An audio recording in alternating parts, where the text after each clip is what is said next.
All right, let's turn our attention to other stories now. The Naira again depreciated against the dollar, rising to a record 350 Naira exchange rate to a dollar. That sharp decline seemed to have forced the central bank to review one of its policies, especially the one guiding the operations of bureau de change, with the Apex Bank now setting a new limit to bureau de change. All right, now let's get to understand some of these issues before we go into the other information we'd like to reel out to you. Joining us in the studio now is the President, Bureau de Change, Lagos, Aminu Gwadabe. It's good to have you in the studio. Good morning. Thank you very much. You're welcome. Morning, Thank sir. you. Inakwana. Hello. All right, now you are in the system, and sometimes when we hear of central bank limiting amount of monies, amount of foreign exchange that are supposed to be given to, or Bureau de Change are supposed to operate with. Tomorrow you have the free hand. Next tomorrow, no, we don't. We want a limit. I say, how has the operation performed when it comes to enhancing or strengthening the Naira? Yes, you see, it's important to understand the role of Bureau de Change in an economy. Like you said, the Bureau de Change are like a bridge between two rivers.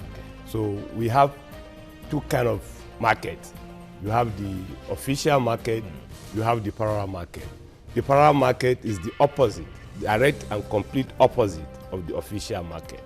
So, and this is an economy whereby you always see a kind of wide gap between that official market and the parallel market. So the reason behind licensing Bureau de Change, one of the topmost reasons, how do we close that gap? And that was why they were licensed, and that's why even the CBN window was open. And from 2006 to late 2015, the Bureau de Change have actively played that role of helping the central bank and even the fiscal policy makers to ensure that the gap has not been widened until we start to have issues of falling oil prices, dwindling reserve, lack of buffers, fiscal buffers, in discipline, that we begin to see the margin has continued to grow. So having said that, if you look at India, for instance, the Bureau de Change generates about $30 billion annually, which the Indian government used to invest in their infrastructure. If you look at United Arab Emirates, the Bureau de Change provides the total cash needs of the banking sector. If you go to Lebanon, the Bureau de Change, the wheel of the whole Lebanon economy, is dependent on the activities of the Bureau de Change due to what we call diaspora remittances. So we possess the potent potentials of helping to converge the rate. And you see, activities of Bureau de Change is not limited to Nigeria. It's only that it's new. All right. Yeah. Let's bring in our guys from our Abuja studio, who is an investment expert, Ibrahim Shelin. Many thanks for joining us on TVC Breakfast this morning. Can you please underscore the importance of bureau de change in the Nigerian economy for us? Good morning. Thanks for having me. Again, as they said, the bureau de change is important because we need to have the parallel markets that's able to. Hello? Go ahead. We can hear you. Yeah, we can hear you. So as I said, the parallel market is important. Obviously, it not only removes pressure on the banking system, but also allows for convergence in the exchange rate. So it's very important. All right. All right. Let's Ibrahim Sheleng, let me stay with you on this. When Aminu Gwadabe in the studio, the president of Bureau de Change, now has taking us to India, took us to United Arab Emirates and Lebanon, talking about how the government benefits from Bureau de Change operation generally. In Nigeria, with the situation we find, is the Nigerian economy or government or the institutions, CBN or banking system, are we really benefiting when it comes to whether the monies are meant for infrastructure or whatever they're meant for, any kind of investment? Are we getting the right benefits from Bureau de Change operation? Well, if we look at the way the Nigerian economy is structured, a lot of the market is actually sort of what's the word to use? It's not banked, you know. So even some of the inflows we get are not necessarily coming through our financial systems. So of course there's going to be a disparity. Now even if you look at this new system where the CBN have put limits on the BDC operators, it's supposed to be to kind of tighten the gap between the interbank market and the parallel market. But you know, I don't see that happening simply because there's a case of arbitrage going on whereby these monies that are coming in at the interbank rate are just simply being channeled through to the BDCs at a higher rate. All right, your reaction to this limit placed on you now by the CBN? You see, like we mentioned before, one of the benefits that this policy is going to be drive. My colleague have just mentioned that some of those monies in India come through the official channel. So one of the reasons of giving, you see, the sales of proceeds of international money transfer is not money that belongs to Central Bank of Nigeria. It's good we know this. It's money that has been transferred by our brother, my sister, your daughter, that are in UK and in Canada. And the chunk is big. Annually, we have about $21 billion that comes into this country. And it's only about 3.5 or $4 billion that is captured officially. So we are allowing BDCs to access this window, which means we begin to see a lot of this money coming as transparent and efficient into the system. So that will enhance transparency. That will even bring more. As I'm talking to you now, with this window already, just the announcement that the central bank made as at last week, dollar hit 402, 403 last week. But with the announcement that the BDC are going to assess the proceeds of international money transfer, the rate came down to 392, 393. So it's a good thing for you? Definitely it's good because it's making us active. We are coming back to dividend, to the business, and we are going to play more role to help the CBN as we always do. Right. Okay. Now let's analyze some of the key changes vis-a-vis what was obtainable before the change. Now, authorized dealers can only sell $30,000 worth of foreign exchange to a bureau de change every week. That's the limit issued by the Central Bank of Nigeria on Tuesday.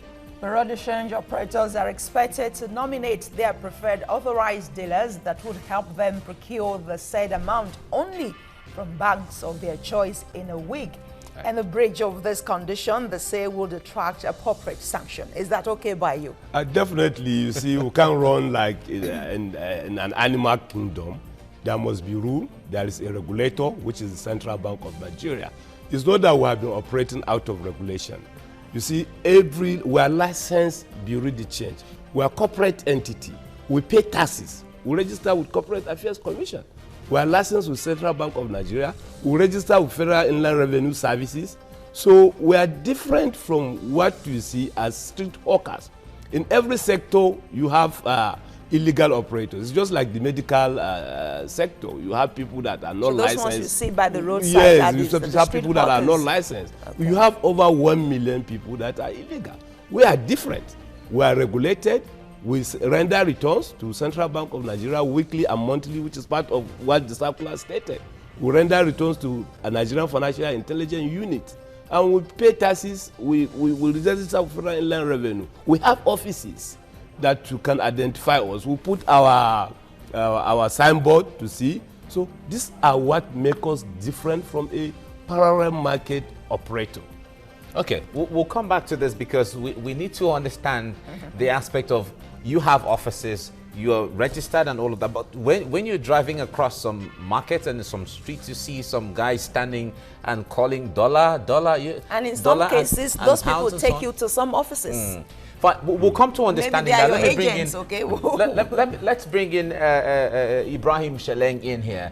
Now, when it comes to the issue of Central Bank and Bureau de change and the foreign exchange and the value of the naira, in the past few months, we have seen so much a policy somersault or the change in policy too frequent.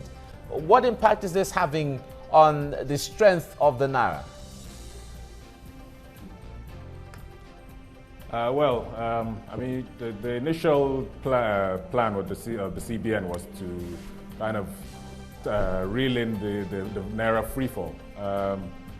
Unfortunately, it might be a little bit too late, as I think they should have probably done this some time ago.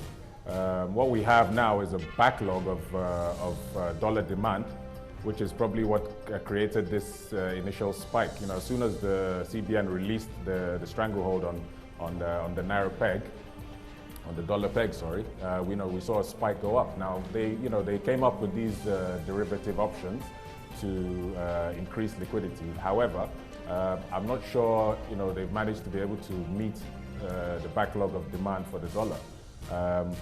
Consequently, this kind of again, this limit that they've put on BDCs, I don't think it's actually going to make the situation any better. Why is that? Well, I mean, at the end of the day, the demand is still there.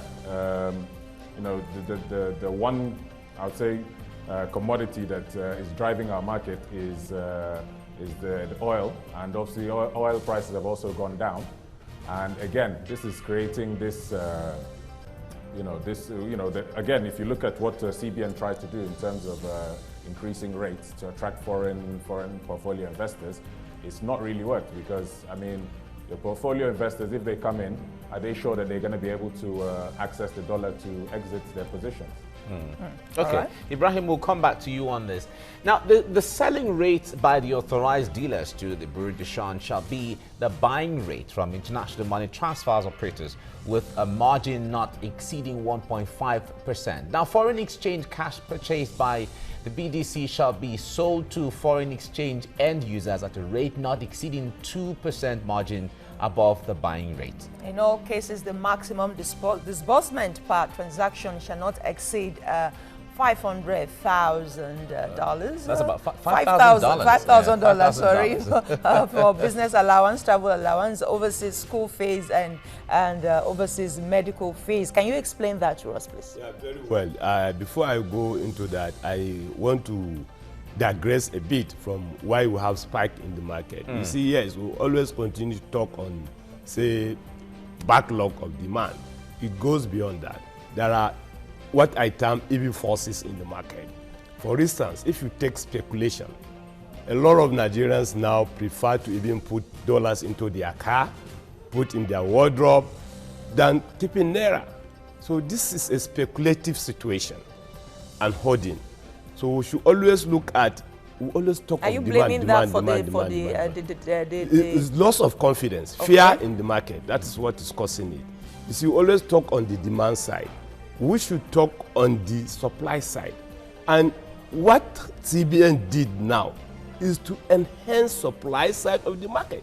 $21 billion is coming into this country. Nobody knows. It comes but unofficially. What happens to the backlog you've had before this new CBN intervention? Some of this backlog can be even traced to compromises.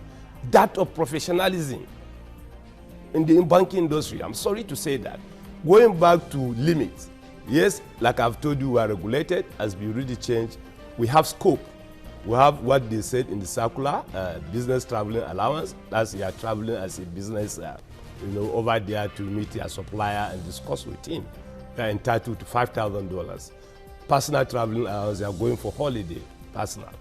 You are entitled. So you can't get more than that? No, you can't. What, do you need more than $4,000 to travel to UK? but we have a situation where some people just want to carry money. Well, to me, it's not right, because when you want to carry much money, it's your money. You shouldn't be at liberty. You see, this is one of the problems that even caused spike in the market. What we call open account transactions. You want to go to China, you have a bill of $100,000. You want to carry cash dollar to China because of the system. Maybe either the goods you are bringing is banned, or the Chinese supplier has no confidence, even in the letter of credit their bank have established. So you have to carry cash dollars. So you see, this should be discouraged. But for your basic needs, I think you are going for a holiday. You cannot have more than 2 weeks, 3 weeks holiday from TVC. So we want to go there. $4,000 should be enough for you as your personal family allowance. Yes. The medical bill of $5,000 and school fees of $5,000. These are scope. That does not mean you cannot go to the bank. We even complain that the limit is not enough. Because when you talk of school fees, there are some schools in, say, Canada, that their fees is up to $40,000. And some people have more than one child. No, every child is entitled. It's not a question of if you have 4 children, your 4 children are entitled to school fees. But the limit or the amount is like, if a school is charging $40,000 and a bureau change is only allowed to sell $5,000 to you. So which means to meet up your demand, you have to go through the bank and ensure that there is no problem. You get everything that you needed. So, and we also have the school fees, medical fee, mortgage, subscription. What happened in the market? You are a journalist. I'm sure you are associated with some of these media abroad. You want to pay $200 for subscription abroad. You cannot see it because the BDC market is completely out of the market. So we have to revive it. It's okay. We'll come back to this. Let me bring in Ibrahim in here. Now, these regulations that are brought in by the Central Bank of Nigeria to BDCs and so on, how we still see lots of leakages here and there where there are informal operations by those who may not have been registered. Now, when it comes to monitoring the system for effectiveness, what are the challenges in there from your understanding? Well, I mean, we live in a country where our structures are there, but they're not, should I say, fully functional.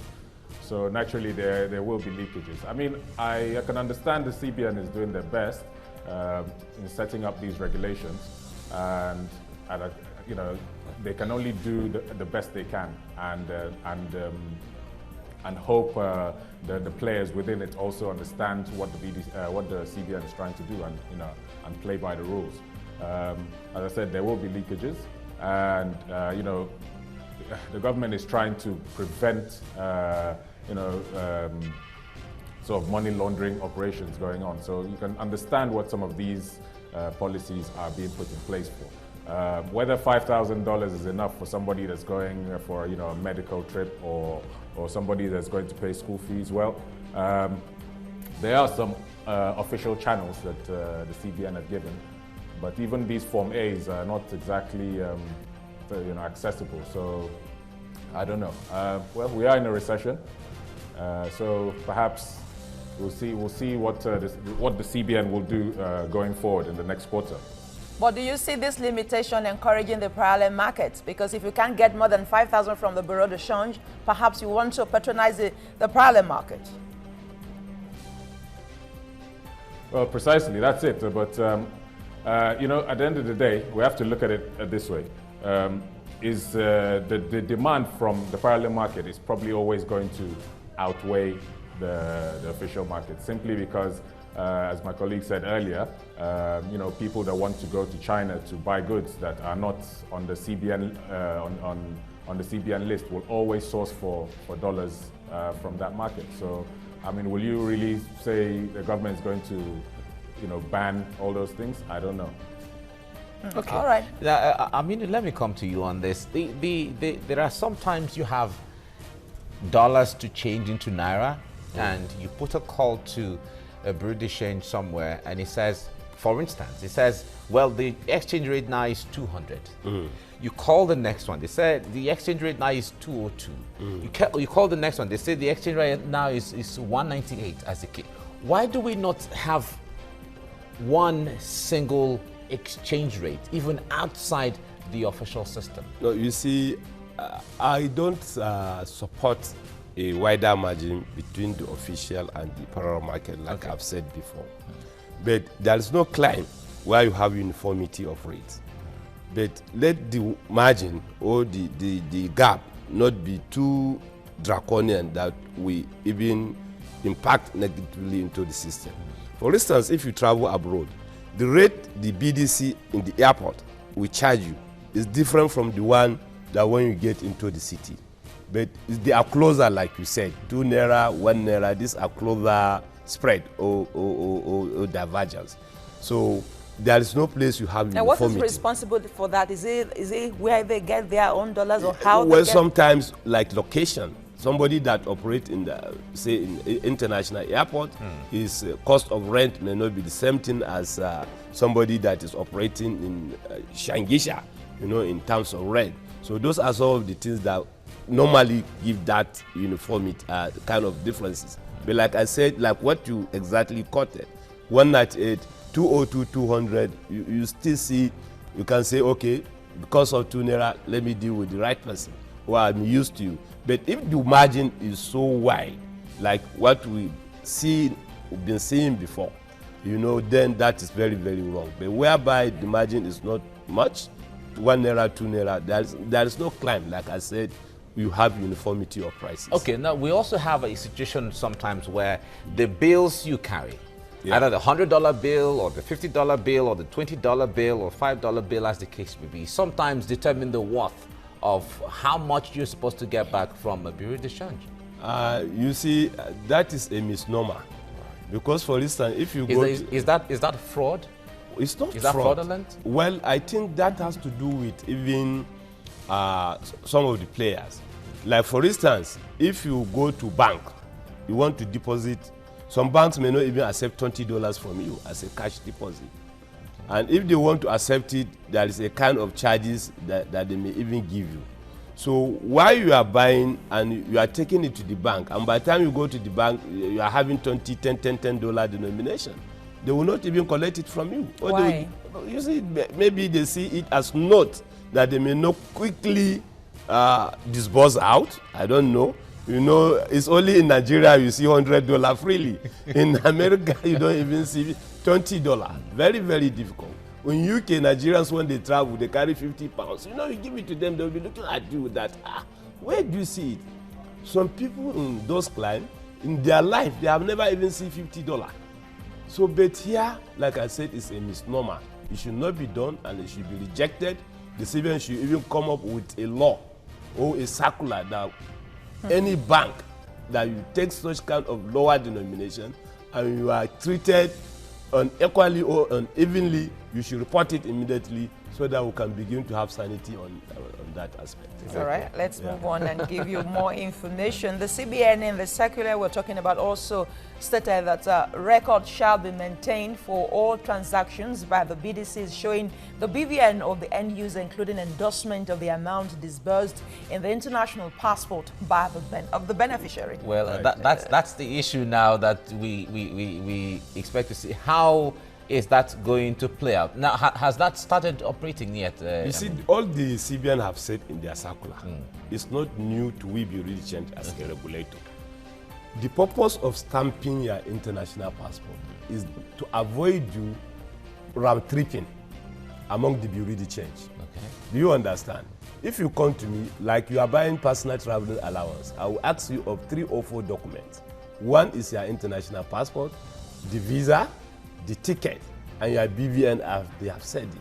So, if you are buying $4,000 as a personal traveling allowance, I will go at the back of your passport and put my stamp and the amount and the rate and the date. And you are only entitled to PTA per quarter. So if you come today to me in my office, you buy $4,000, I stamp and sold dollar to you as at 11th of August at so rate. You cannot go to her own bureau de change and buy, because that bureau de change is also expected to look at your own passport. Have you visited any of my colleagues to buy this thing? And once he sold that stamp and you have not your quota have not expired, so it's not expected to sell it to you. So that is the purpose, to check round tripping among even the buyers of this foreign exchange, so that they will not be deceiving the BDC operator. Let's bring Shelly in here. Shelly, what do you have to say about this disclosure, transparency regime and full disclosure regime? Well, you know, there's theory and there's practice. All right. So, I mean, the theory sounds good, but whether it will work in practice, you know, we don't know. Yeah, but in this case, theory, practice being different, yeah, but we're talking about the Nigerian economy in here. Now, who do we hold responsible when that is flouted? The CBN has come up with its own policy, and should it be the person who wants a round trip, like Aminu has said, that should be held responsible, or is it the Bureau de change who still goes ahead to look the other way, to look the other, turn a blind eye and then give the money? Well, I think the CBN should look at the Bureau de change at the end of the day, because they're regulating that market. You can't necessarily blame a Bureau de change if an individual plays the game or plays the system. They can only go with the structures that have been put in place for them. So I think the CBN needs to concentrate on really putting real sanctions on any defaulters in the Bureau de change industry. Okay, right, Ibrahim, we'll come to you back. We'll come back to you on this. Now, all BDCs are required to render weekly returns on foreign exchange purchases from authorized dealers. That's still an issue of disclosure. Now, Aminu, when it comes to disclosure, this is an issue that even at the level of the family sometimes, at the level of even students, sometimes the truthfulness of this is how much I have is not there among people generally. Our BDC is really adhering to the concept and practice of disclosure. This is how much I have, this is how much I've made in true terms. Yes, definitely is sacrosanct. Rendition of returns is sacrosanct. You have to render returns even on the identity of the customer, on the amount, and the country he's going, the source you as a bureau de change, you buy that money, the rate you bought and the rate you sold. So all these are sacrosanct. But you see, in human endeavor, there must always be deviance.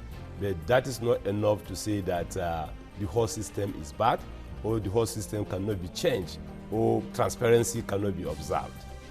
Okay, Shelin, the former Minister of Education, one time, Obi Ezekwesili, described this administration's economic policies as command and control.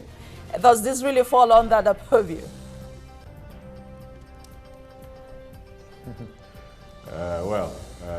I think if you look at what the government has been trying to do,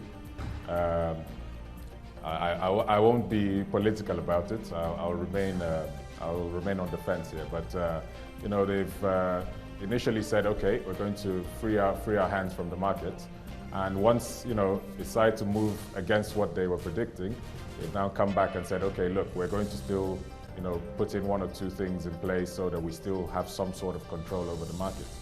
And then going forward, they need to really look at what they're trying to achieve. There's been some policies that have come in, but probably just looking at short-term solutions rather than looking at the long-term impact on what they're trying to achieve. So I think the government really needs to sit down and are they trying to look at a situation where they're trying to attract foreign investors? If you're looking to do that, then you need to make the conditions suitable. Foreign investors have a vast array of analysts and people that stress test situations. So they're not going to be fooled into a short-term solution or a short-term situation where they come in and then 3 months, 6 months, 1 year later, perhaps they can't get their investment out. Okay. Now, you talked about speculation earlier on, and certainly we know that speculation has lots of impact on the system. Who is responsible for this speculation? Is it the people or the BDCs? Or where does that speculation come from? You see, in a market, you have different players. For instance, in the Nigerian market, foreign exchange market, you have the central bank, you have the banks, you have the BDCs, you have even the parallel market operators. So if we begin to analyze the role of each one of them, yes, there could be flaw. For instance, there are inhibitive regulatory policies. That is part of both the fiscal and monetary policy makers. Then on the part of also the operators, like for instance the banks, we see some compromises sometimes happening, round tripping, you know, that also fuel that kind of thing. Also, the BDCs too, we are operators. So like I said, there must always be dividend. Then the maintenance, you know, of also the parallel market, like they call it, is also another things that fuel all these things. So, and by and large, there is a canker, you know, Nigeria, African countries, for instance, our neighbors, about 18, Naira is accepted in almost about 18 countries. So, and the amount of Naira that is outside is even more than the amount of Naira that is even inside the system. So this is difficult for even, despite every... But those who engage in this speculation, who take it as a business, really. Yeah, definitely. To them, they are not breaking any law. They are not defrauding you of your money. It's just, they are just filling in the gap. No, when you speculate, you see the problem of speculation. Like you said, you call somebody now, he will tell you $500 Naira to $1. You say, I bring 10,000. You will not even see him because he didn't have it. So that is the impact of speculation. You are only fueling the volatility, the spike, for your own advantage. We are talking of a country interest. We are talking of an economic war. That's because, like an adage will say that if there's no crack in the wall, the lizard won't be able to get in there. So that means there's a disconnect, there's a lacuna somewhere. That's why I started with saying inhibitive policies, compromise of operators, even infrastructure. You know, like he said, how can investors come in? Environment is always very, very, very, very key. You are a Nigerian. When I say a compromise, you know what I meant. You have a temporary. You have a temporary license on the road, for instance. They will tell you it's temporary and it's allowed. But at the end of the day, they will tell you, okay, why are you carrying temporary license? You have a final approval to operate as a bureau de change. The bank will tell you, okay, you must go and bring your certificate. While all these are some of the things we are saying. So it's fuel speculation in the market. The environment, you know, the dependent nature of the economy. Like I said, somersault. I learned the other time you are talking of policy somersault. So all these create opportunities, create the wall, the breakage of the wall, the crack in the wall, and what have you. So, and that is unfortunate. If you want to speculate, there are registered speculators. What we are saying, don't be an illegal speculator. I see. And you are not adding value to the economy. Okay, so once you get the license, then you're free to speculate. It's good to know that there are official speculators and all of that. But I mean, before I let you go on this, would it be right for the government or the CBN or whatever regulatory agency to ban these roadside sellers of dollars and foreign currency? You see, to me, because they have been there even before the advent of the Central Bank of Nigeria. It's an old tradition, the parallel market operators in Nigeria. You know, Nigerian economy is not as 300, 400 years UK or American economy. Even if you look at when the Central Bank was even established, all these people have been there in the market. So there is the need for engagement. There is the need for transforming them. Like now, that they are empowering the Central Bank of Nigeria. What we are doing as on the part of the Association of Bureau de Change, on the 29th of July, we call for an interactive session, and some of you are even there. Their station was there, where we unveil our comprehensive reform agenda. Part of our comprehensive reform agenda, our roadmap, one is to have a standardized operational standard procedure. Two, we are talking of automation. Three, licensing.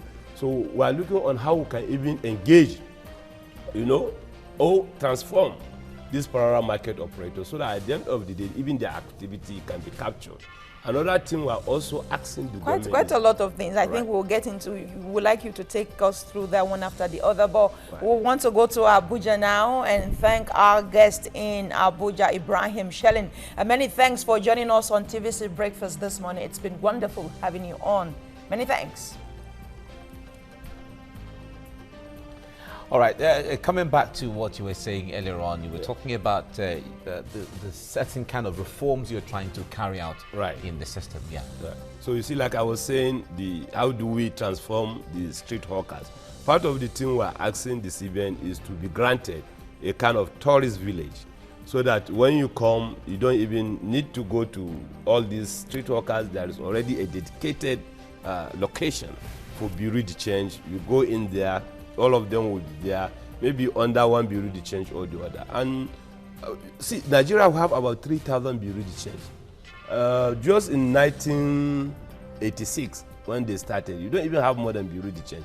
But now we are counting about 3,000. So they should also encourage them. Some of them that can have licenses, they don't also have licenses. Then those ones that are defiant, yes, the security should take its course. Okay, tell us more about the automation. How will that work? Yeah, the automation one we are looking at is to recertify and registration of our members. It's going to be online real time, whereby you don't need to come to our secretariat to register as a member. From the decks, your own decks, from the comfort of your office, you can offload your requirements, you can register with the association. And also the association, at any level, it's a map. It's going to come like a map. A BDC, I will go to that place and I will see where that BDC is located. Part of it is to ensure the location of the Bureau de Change. Just yesterday, we have sent undertaking for your location, which will be signed by 2 or 3 directors. You have to sign an undertaking that, yes, this is where I'm located, because that's part of the information you are going to put on the platform. Second, it will enable monitoring, because like I said, when you are traveling, I'm expected to collect ticket, passport, visa, and your BVN number. I will paste those documents on the cloud. So the CBN don't need to even come to my office to see the passport or ticket that I have received from you. From the comfort of their office, they will just click and say, okay, I have so document that I said I collected from you. They can verify them. Then thirdly is the trading aspect of it. The trading, there is a lot of internet trading now, so we are also looking on why is it in other clients, this money that they are saying central bank to sell to us, the international money transfer operators sell it directly to the Bureau de Change. Yes, Aminu Gwadabe, thank you very much for joining us on TVC Breakfast. Thank you very much. I appreciate it. All right.